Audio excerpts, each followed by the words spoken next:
Welcome to ETV prime. కక్ష సాధింపు అనేటువంటిది మాకు ఏమాత్రం లేదు అని ప్రతి వేదిక మీద పదే పదే చెప్తున్నారు కూటమి ముఖ్య నేతలైనటువంటి ముఖ్యమంత్రి చంద్రబాబు నాయుడు గారు కానీ, ఉప ముఖ్యమంత్రి పవన్ కళ్యాణ్ గారు కానీ, అలాగే మరో ముఖ్యమైనటువంటి మంత్రి, కాబోయే ముఖ్యమంత్రి అయినటువంటి లోకేష్ గారు కానీ మాకు కక్ష సాధింపు లేదు వైఎస్ఆర్సీపీ వాళ్ళ మీద అని చెప్తున్నా కూడా ప్రతి నిత్యం జరుగుతున్నటువంటి అరెస్టులన్నీ కూడా కక్ష సాధింపులో భాగమే అనేటువంటిది ఇప్పుడు రాజకీయ పరిశీలకుల్లో జరుగుతున్నటువంటి చర్చ. మనం చూసాము అనేక అరెస్టులు.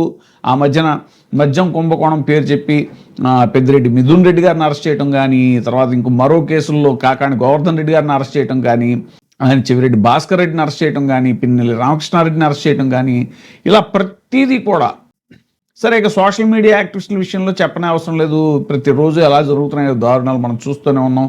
ఏకంగా ఉపా కేసు లాంటివి కూడా పెట్టేసి ఇది అన్లాఫుల్ ప్రివెన్షన్ యాక్టివిటీ అనేటువంటిది ఉగ్రవాదుల మీద వాటి మీద పెట్టాల్సినటువంటి కేసులు, రాజద్రోహం కేసులు లాంటివి కూడా పెట్టేసి ఎన్ని రకాలుగా చిత్రహింసలకు గురి చేస్తున్నారు, ప్రతిపక్ష నాయకుల్ని ఎలా వేధిస్తున్నారు, ఎలా కక్ష సాధింపు చేస్తున్నారు అనేటువంటిది మనం ప్రతిరోజు చెప్పుకుంటున్నాం. తాజాగా మాజీ మంత్రి సీదిరి అప్పలరాజు గారి విషయంలో కూడా మళ్ళీ అదే పునరావృతం అయింది. పలాసలో ఆయన అరెస్ట్ అనేటువంటి తీవ్ర ఉద్రిక్తతకి దారితీసింది. ద్విచక్ర వాహన ప్రమాదంలో ఒక వ్యక్తి మృతి చెందిన ఘటనకు సంబంధించిన కేసులో మాజీ మంత్రి వైఎస్ఆర్సీపీ నాయకుడు సీదిరి అప్పలరాజును కాశీబుగ్గ పోలీసులు అరెస్ట్ చేశారు. అరెస్టు శ్రీకాకుళం జిల్లా పలాస, కాశీబుగ్గ ప్రాంతాల్లో తీవ్ర రాజకీయ దుమారానికి ఉద్రిక్తతలకు దారితీసింది. అసలు ఈ కేసు యొక్క నేపథ్యం ఏంటంటే, పోలీసుల యొక్క కథనం ప్రకారం సీదిరి అప్పలరాజు కుమారుడు ఆరవ్ వర్మ ఆయన ద్విచక్ర వాహనంతో ఢీకొట్టడంతో దానయ్య అనే గొర్రెల కాపరి మృతి చెందారు. ఒక గొర్రెల కాపరి మృతి చెందడానికి అది ప్రమాదమే అయి ఉండొచ్చు ఖచ్చితంగా. దాంట్లో మొన్న జగన్మోహన్ రెడ్డి గారు కూడా అక్కడికి వెళ్ళినప్పుడు చెప్పారు, ఆ మత్స్యకారులని పలకరించడానికి వెళ్ళినప్పుడు సీదిరి అప్పలరాజు మీద కక్ష సాధింపు చర్యలు చేపడుతున్నారు, అది కేవలం ఒక ప్రమాదం, వాళ్ళ అబ్బాయి చేసింది, దాన్ని ఒక నేరం కింద చిత్రీకరించి మర్డర్ కేసు కూడా పెడుతున్నారు అనేటువంటిది జగన్మోహన్ రెడ్డి గారు కూడా చెప్పడం జరిగింది. ప్రమాదానికి కారణమైన తన కుమారుడిని కేసు నుంచి తప్పించి ఆ నేరాన్ని మరొక కుర్రాడిపై మోపేందుకు మాజీ మంత్రి కుట్ర పన్నారు అని పోలీసులు నిర్ధారించారంట. ఈ క్రమంలో పోలీసులు అప్పలరాజును ఈ కేసులో A3గా చేర్చారు. న్యాయపరమైనటువంటి పరిణామాలు ఏంటంటే, ఆరవ్ వర్మ దాఖలు చేసినటువంటి రెగ్యులర్ తాత్కాలిక బెయిల్ పిటిషన్లను సోంపేట 6వ అదనపు జిల్లా జడ్జి డిస్మిస్ చేశారు అనేటువంటిది సమాచారం. అప్పలరాజు ముందస్తు బెయిల్ పిటిషన్ విచారణ వాయిదా పడింది. అరెస్టు సమయంలో జరిగిన నాటకీయ పరిణామాలు ఏంటంటే, బుధవారం సాయంత్రం కాశీబుగ్గ GME కాలనీలో అప్పలరాజు నివాసానికి పోలీసులు భారీగా చేరుకున్నారు. సమాచారం ముందే లీక్ కావడంతో అప్పలరాజు తలుపులు వేసుకుని న్యాయవాదులు, కుటుంబ సభ్యులతో మంత్రాలు జరిపారు. తోపులాటలు, నిరసనలు జరిగాయి. అదనపు SP KV Ramana, DSP Vivekananda లోపలికి వెళ్ళి ఆయన బయటకు తీసుకొచ్చారు. ఆ సమయంలో వైఎస్ఆర్సీపీ కార్యకర్తలు భారీగా తరలి వచ్చి అరెస్టును అడ్డుకునేందుకు యత్నించారు. ఇది ఈనాడు వారి కథనం. ఇప్పుడు అరెస్టు, తమ నాయకుడిని అరెస్ట్ చేస్తుంటే సరే కారణాలు ఏంటి, కేసులో ఎంత పస ఉంది ఏంటి అనేటువంటిది పక్కన పెడితే, ఎవరైనా సరే తమ నాయకుడిని అరెస్ట్ చేసేటప్పుడు అడ్డుకుంటారు. అంతేగాని పట్టుకెళ్ళండి బాబు, జాగ్రత్తగా పట్టుకెళ్ళండి అని అప్పచెప్తారా? దాన్ని తరలివచ్చి అరెస్టును అడ్డుకునేందుకు యత్నించారంట. నాటకీయ క్షణాలంట అవన్నీ కూడా. అప్పలరాజును కార్యకర్తలు భుజాలపైకి ఎత్తుకుని తిరిగి ఇంట్లోకి తీసుకెళ్లే ప్రయత్నం చేయగా పోలీసులు అప్రమత్తమై ఆయనను కారు ఎక్కించారు. అనంతరం రోప్ పార్టీ సాయంతో వాహనాన్ని కాశీబుగ్గ పోలీస్ స్టేషన్కి తరలించారు. ఇక ర్యాలీలు, ట్రాఫిక్ జామ్ కూడా జరిగిందంట. అరెస్టుకు నిరసనగా వైఎస్ఆర్సీపీ శ్రేణులు పోలీస్ స్టేషన్ నుంచి 3 రోడ్ల జంక్షన్ వరకు భారీ ర్యాలీ నిర్వహించి ప్రభుత్వానికి వ్యతిరేకంగా నినాదాలు చేశారు.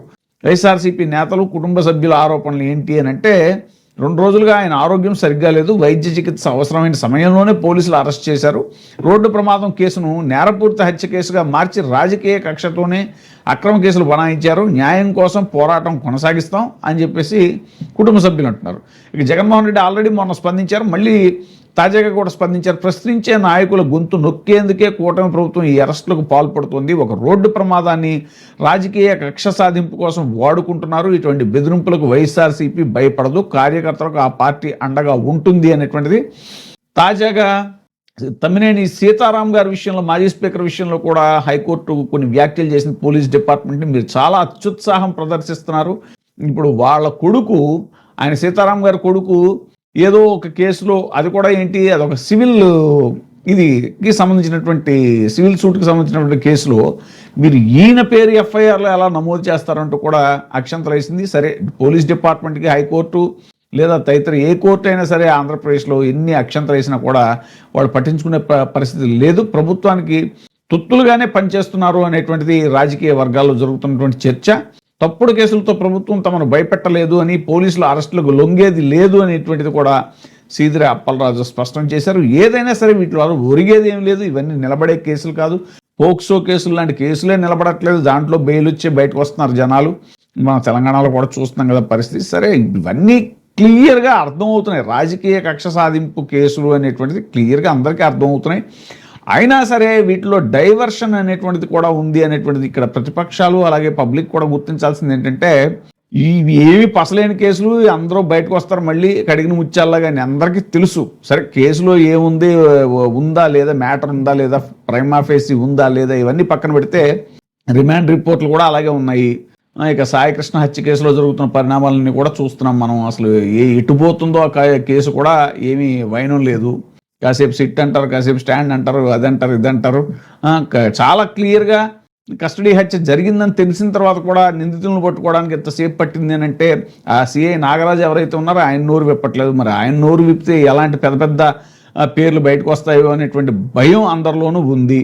సో ఇలాగ ప్రతిదీ ఏంటంటే కక్ష సాధింపు చర్యగా చేపడుతున్న ఇవి అరెస్టులు అనేటువంటి క్లియర్గా తెలుసు. కానీ ఇక్కడ కూడా ఒక వ్యూహం ఉంది, ప్రభుత్వం ఉంది. ఆ వ్యూహం మరి ప్రతిపక్షాలు అర్థం చేసుకుంటున్నాయా లేదా, ప్రజలకు అర్థమవుతుందా లేదా అనేటువంటిది ఒక వర్గం మీడియా ఎటు చెప్పదు 100%. కానీ తటస్థ మీడియా మాత్రం చెప్పాల్సిన బాధ్యత ఉంది అనేటువంటిది జరుగుతున్న చర్చ. కారణం ఏంటంటే అనేక సమస్యలు, చాలా జటిలమైన సమస్యలు, ప్రభుత్వం అన్ని గాలి వదిలేసిన హామీలన్నీ కూడా ఏ సమస్యల్ని పరిష్కరించలేని, ముఖ్యంగా రైతుల సమస్యలన్నీ ఎంత దారుణంగా ఉన్నాయంటే, రైతులందరూ కూడా ఈ రైతు సమస్యలు కానీ ఇంకా రకరకాల, ఓ పక్క ఎస్ఐఆర్ చాప కింద నీరులో ఎన్ని లక్షల ఓట్లు పోతున్నాయో తెలియదు, ఆ ఎస్ఐఆర్ కానీ అనేక సమస్యలు. ఇప్పుడు తాజాగా జగన్మోహన్ రెడ్డి గారు మన ఆక్వా రైతుల సమస్య గురించి మాట్లాడారు. ఆక్వా రైతుల సమస్యలు కానీ ఇలా అనేక సమస్యలు, మళ్ళీ పొగాకు సమస్యల మీద తాజాగా పర్యటన చేయబోతున్నారు.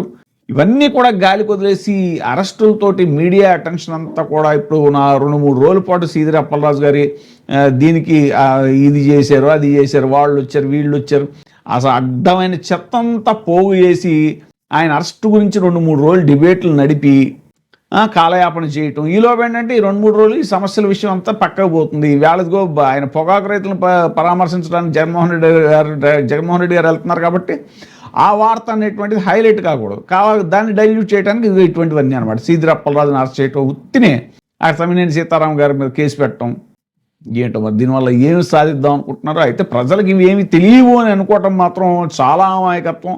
ఇలాగే చెప్పేవారు పవన్ కళ్యాణ్ గారు కూడా, ఆ వ్యూహం, షణ్ముఖ వ్యూహం, త్రిముఖ వ్యూహం, బహుముఖ వ్యూహం అన్నారు. మరి ఆయన వ్యూహమా ద్రోహమా అనేటువంటిది ఇప్పుడు స్పష్టంగా అర్థమైపోయింది. ఏ సమస్య మీద స్పందించట్లేదు ఆయన అయితే మరీ దారుణం. అక్కడ పక్కన కాక్రోచ్ జనతా పార్టీ పేరు మీద ఎంత పెద్ద ఉద్యమం జరుగుతుంది అక్కడ. నీటు ఈ విద్యార్థులు పాపం రోడ్ల మీదకి వచ్చి అల్లాడిపోతుంటే ఇటు చంద్రబాబు నాయుడు గారు కానీ పవన్ కళ్యాణ్ కానీ, సరే మీరు కూటమి ప్రభుత్వంలో ఉంటే ఉండొచ్చు, ఎన్డీఏలో భాగస్వామ్యం అయితే అవ్వచ్చు, కానీ ఒక మనిషిగా స్పందించాలి కదా అనేటువంటిది ఇప్పుడు చాలా తీవ్రంగా వాళ్ళని నిలదీస్తున్నటువంటి పరిస్థితి పౌర సమాజం అంతా కూడా. చూద్దాం ముందు పరిణామాలు ఎలా ఉంటాయి. ఇప్పుడే సబ్స్క్రైబ్ చేయండి, లైక్ చేయండి, షేర్ చేయండి. WEITV ప్రైమ్, మీ ఉత్తమాభిరుచుల సమ్మేళనం.